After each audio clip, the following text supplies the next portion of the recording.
Dunia jagat maya kembali dihebohkan dengan ditangkapnya TikTokers Yoke.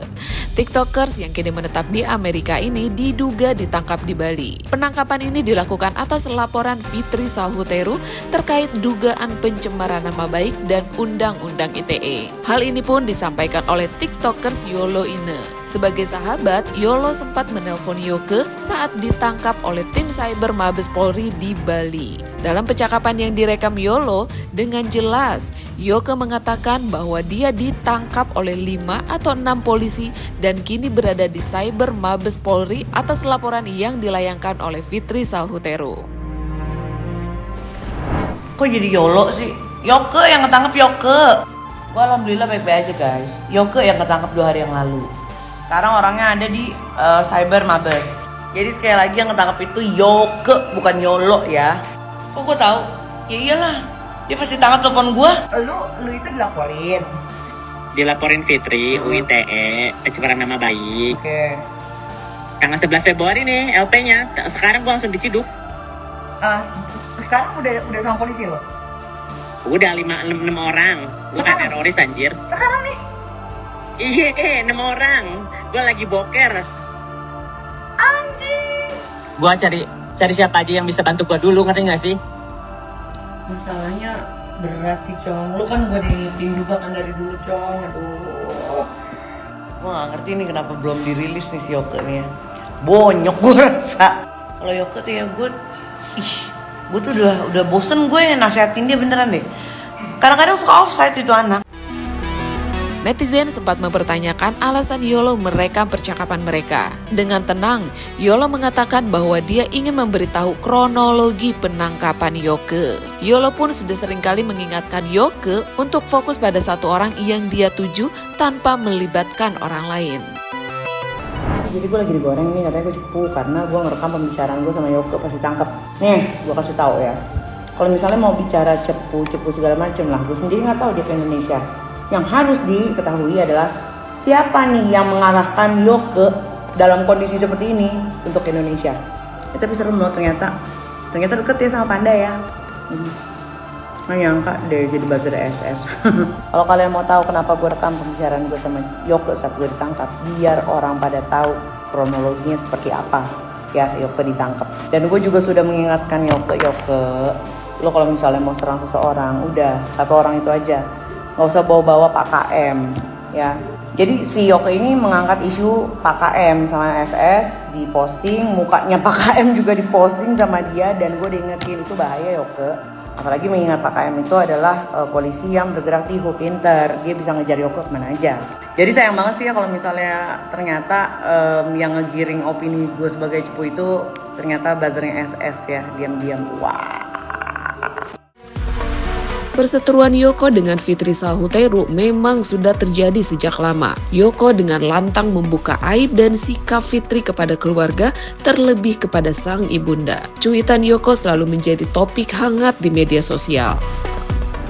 Jadi ini ada foto Mami sama Fitri sama Renzo sama Arif lagi main di Eon namanya. Ya Eyang. Tuh.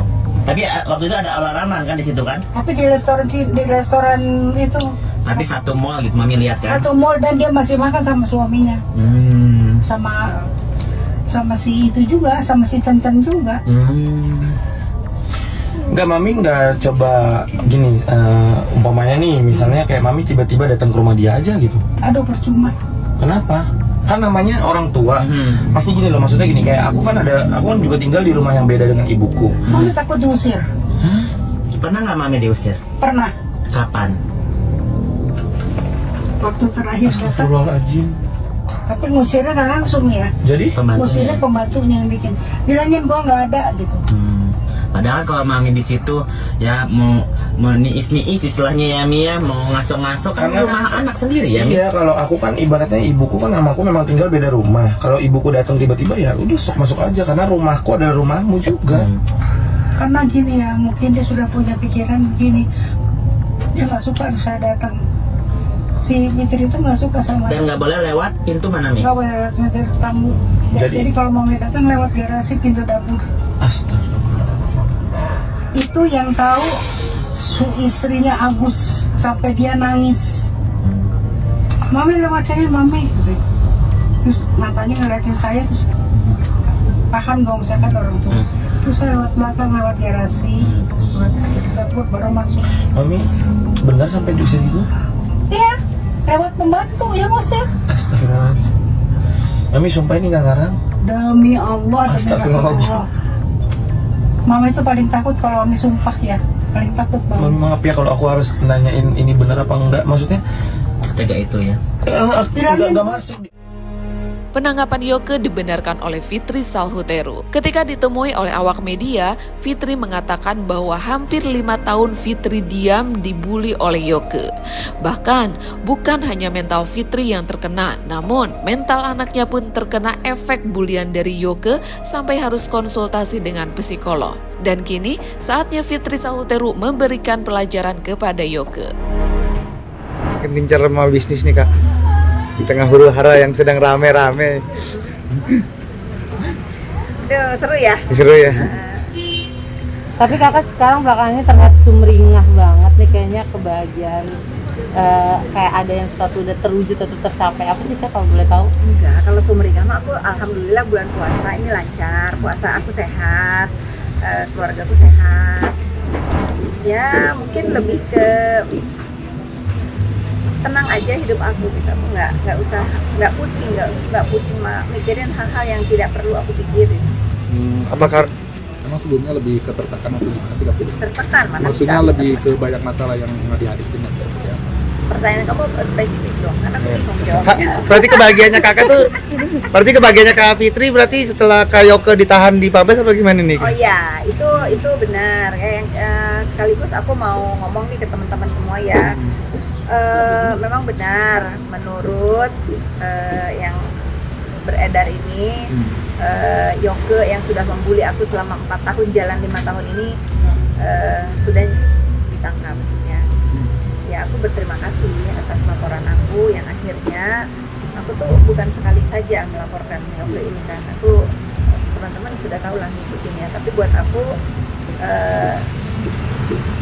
bulan Maret tahun ini nih bener-bener tuh Masya Allah banget ya, semua orang-orang jahat di hidup aku tuh kok bisa mendapatkan balasannya. Triggernya apa sih yang bikin Pak akhirnya kemarin melaporkan lagi di Februari lalu? Ya sebetulnya aku melaporkan itu udah lama ya, dan aku tuh bukan satu laporan, aku pun ada laporan di Tangsel. Ada 2 laporan buat saudara Yoke. Ya kita lihat aja nanti kelanjutannya bagaimana, kan ini pasti berlanjut ke sidang ya. Delik Aku datang ya kayak yang ke Tangsel yang kemarin kakak bikin laporan ya, itu pencemaran nama baik dan teror itu juga dilakukan oleh itu kan kamu tahu kan. Nah itu berkaitan dengan aku ngecek laporan aku terhadap Yoke dan terhadap aku punya 2 laporan di Tangsel. Satunya laporan aku pencemaran nama baik memang kalau yang di Tangsel, dan dugaan teror ya di kantor aku. Ada 2 laporan, tapi untuk teror aku nggak menuduh Yoke ya, karena kan dalam politik ya.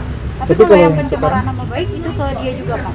Ya kalau itu mah nggak usah kalian tanya lah, kalian kan setiap hari selama 4 tahun, hampir 5 tahun ini, sampai dari tadinya aku bener-bener nggak tahu mau ngapain, kena mental sudah aku lewatin.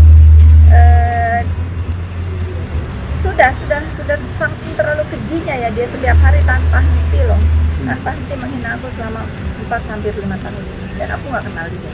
Paling yang diingat sampai membuat sampai terserang psikologi, mungkin psikis yang Anak-anak bisa. ya, anak-anak aku tuh dibully banget, harus disuruh tes DNA, dikata-katain gitu. Bagaimana seorang anak remaja yang sedang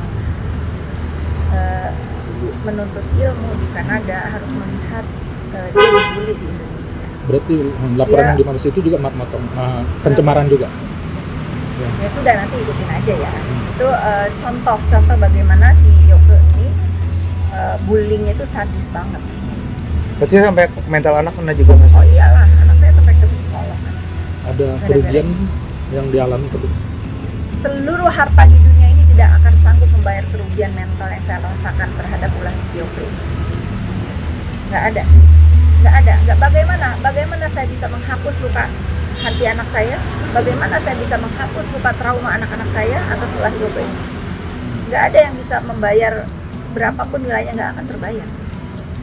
nggak akan terbayar. Tapi pas Makanya hati-hati kalau bullying itu kita nggak boleh menormalisasi ya, karena lukanya itu susah sembuh.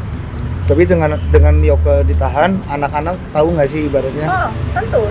Saya kasih tahu sama terutama anak saya yang di Kanada ya. Ya dia apresiasi terhadap hukum Indonesia ini, ternyata laporan ibunya akhirnya mendapatkan keadilan. Kak, tapi kemarin juga dia sempat dibilang kayak nangkep teroris nih polisinya sampai. Nah, itu kan mengada-ngada. Gini ya, kalian itu sudah menyimak bagaimana Yoke itu membuli saya. Seenaknya memfitnah, seolah-olah dia ini orang yang paling benar, paling A1. Kalian masih percaya? Tentulah aparat penegak hukum ini mempunyai cara-cara yang benar untuk mengamankan dia gitu ya. Udahlah, jangan dipercaya lah. Ada akun lagi gak sih yang dilaporin? Mungkin akun buzzer yang Selain merangkap Yoke itu. itu, Kak. Ya tunggu aja lah. Berarti masih ada lagi ya Kak? Tunggu aja. Aku hanya menghimbau, stop lah kita menggunakan dunia sosmed ini untuk saling bully, saling hina gitu. Ini jadi pelajaran ya. Ini ada kasus peras memeras digunakan untuk tujuan-tujuan yang nggak baik. Nah, ada lagi Yoke tertangkap. Ya sudahlah ya, kita sama-sama menjadikan ini pelajaran yang berharga buat netizen semua.